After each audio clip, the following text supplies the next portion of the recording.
Olá a todos, você está no Estudos Históricos e hoje a gente vai conversar um pouquinho mais sobre o Código de Hammurabi, esse texto, esse objeto histórico que fascina tantos historiadores e estudantes ao longo da história, qual a sua utilidade, qual foi a função social que ele está inserido, enfim, vamos dar uma pincelada aí sobre esse mítico artefato / texto que existe na história da humanidade.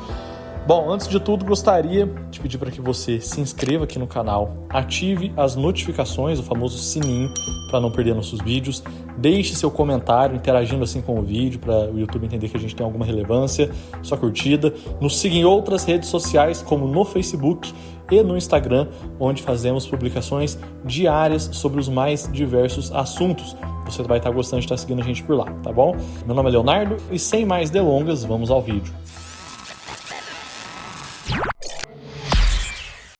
O Código de Hammurabi é um antigo conjunto de leis escritas que é um dos exemplos mais antigos e bem preservados desse tipo de texto datado da Mesopotâmia. Acredita-se que tenha sido escrito pelo rei Hammurabi por volta de 1772 a.C., sendo descoberto por uma expedição francesa em 1901 na região da antiga Mesopotâmia, especificamente na cidade de Susa, no sudeste do Irã. O Código de Hammurabi é um monumento monolítico esculpido em rocha de diorito, adornado com 46 colunas de escrita cuneiforme acádica. Nessas colunas estão escritas 282 leis distribuídas em mais de 3.600 linhas. Embora a numeração alcance 282, a cláusula 13 foi removida devido a algumas superstições da época, que a gente não vai aprofundar aqui nesse vídeo.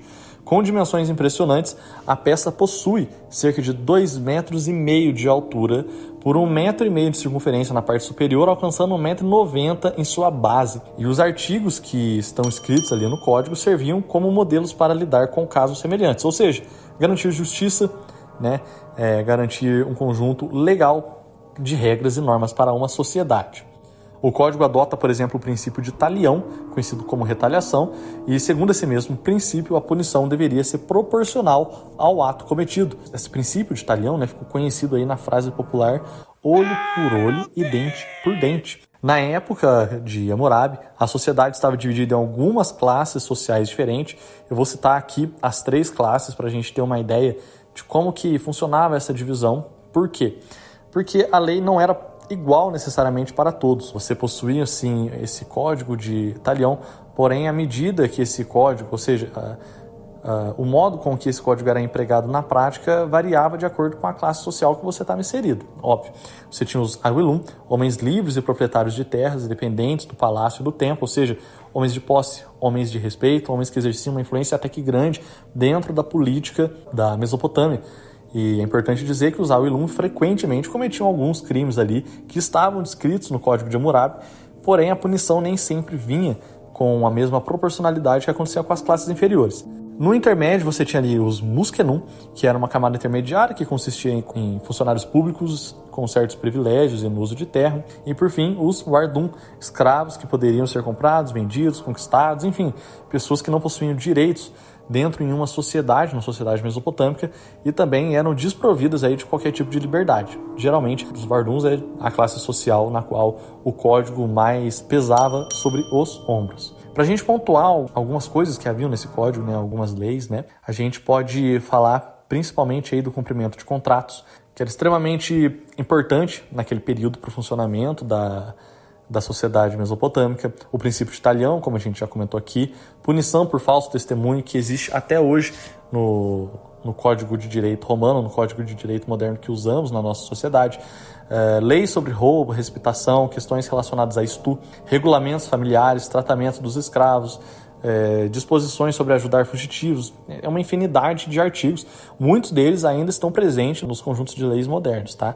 Então dá pra gente dizer que, embora esteja ultrapassado em diversos pontos, a gente vai ver um pouquinho mais pra frente nesse vídeo que existem sim alguns absurdos aí no Código de Hammurabi, alguns cumprimentos de leis que eram basicamente baseados em uma questão divina e de sorte, vocês vão entender já já.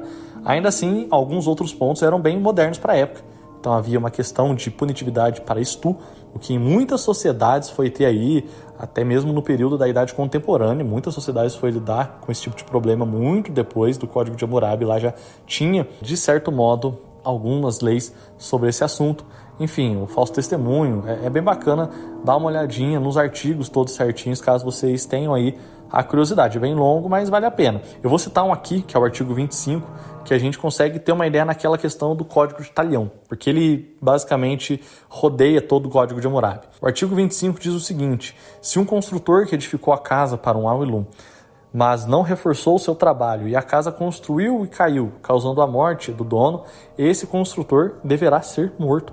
Então veja só, um crime que hoje poderia ser considerado aí, por exemplo, um homicídio culposo ou algo do tipo, na época ali era tratado com pena de morte. A punição para algo que gerou a morte de alguém deveria ser a própria morte. E o principal propósito desse código era unificar legalmente o reino e o reinado de Hammurabi e para criar uma cultura em comum, uma cultura jurídica em comum. O próprio Hammurabi disse, que o código de leis era feito para proteger os mais fracos dos abusos dos mais fortes, garantir a segurança das viúvas e dos órfãos e para resolver disputas e reparar qualquer tipo de injustiça. Durante as várias invasões da Babilônia, o código foi transferido para a cidade de Susa, no atual Irã, ali por volta de 1200 a.C., e foi lá que foi redescoberto em dezembro de 1901 pela expedição liderada por Jacques de Morgan. O abade Jean Vicente Skill traduziu para o Código de Hammurabi e hoje a gente tem ele disponível no Museu do Louvre, na sala 3 do Departamento de Antiguidades Orientais. Como a gente comentou, inicialmente o código estava guardado ali no Templo de Sipar, uma das cidades mais antigas da Mesopotâmia, porém, umas cópias ali do código foi redistribuída pelo reino. No topo do monolito, por exemplo, a gente tem um bloco de rocha que tem uma representação do Hammurabi diante ao deus sumério do sol, Samas, e é muito interessante. Então, assim, como era um artefato muito grande, embora ele ficasse disponível para consulta do seu povo, os viajantes e as pessoas que passavam por aquela região poderiam também adquirir cópias feitas em papiro. Essas cópias eram mais fáceis de serem lidas, eram menores, obviamente, e poderiam ser levadas aí para qualquer local. Era fácil de você ter uma cópia do Código de Hammurabi na época, porque foi amplamente distribuído. Embora a maioria dessas cópias não estejam disponíveis para estudo, porque se perderam com o tempo. É um material muito mais simples, muito mais sensível, que acaba se degradando mais fácil. O Código de Hammurabi também incorpora o princípio do famoso Judicium Dei, ou ordinário, que sugere a possibilidade de um julgamento divino, é disso que a gente estava falando um pouquinho anteriormente. Um exemplo disso é encontrado no artigo 2, que fala o seguinte: se alguém acusar um homem e o acusado for lançado em um rio e afundar, o acusador poderá tomar posse de sua casa. Até aqui tudo bem, vamos lá. O cara foi acusado, foi punido, a punição foi a morte, e o homem que acusou, aquele que foi punido, poderá tomar posse da sua casa. É um tanto quanto estranho, mas enfim, é um jeito de fazer a punição. Mas olha só o que vem em seguida. Mas se o rio poupar o acusado e o mesmo escapar ileso, então o acusador será executado e o acusado tomará sua casa. Então veja, por mais que muitos pontos sejam ainda considerados bem modernos para a época que foi escrito, como leis ali relacionadas a contratos, alguns outros eram bem absurdos. Dá pra gente observar facilmente isso nesse trecho. Bom, basicamente é isso, A gente não tem muito mais a falar do código em si. Vamos lá dar uma recapitulada. O código foi escrito ali em 1772 a.C., provavelmente, pelo rei Hammurabi. A gente vai ter um vídeo só para ele, especificamente aqui no canal.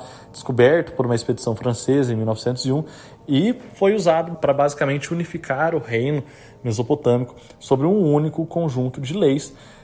Muitos desses pontos ainda são usados no Código de Direito atual, moderno, que é o Código de Direito Romano, se eu não me engano, que a gente usa na nossa sociedade. E alguns outros foram deixados para trás, alguns julgamentos divinos, enfim. Tem muita coisa ainda que dá para estudar sobre o código, mas isso aqui é muito mais um vídeo introdutório para você ter em mente aí o que é o Código de Hammurabi. Bom, do mais é isso. A gente vai ter alguns vídeos aí aprofundando um pouco mais na figura do Hammurabi, que é uma figura bastante interessante e não dá pra gente acrescer isso aqui, senão o vídeo vai ficar enorme. Se você quer receber esses próximos vídeos ou quer ver aí um pouco mais do que tá no nosso canal, se inscreva aqui, tá joia? Deixe seu comentário, você vai gostar de estar presente aí nos acompanhando aqui no YouTube. Do mais é isso, até a próxima e tchau, tchau.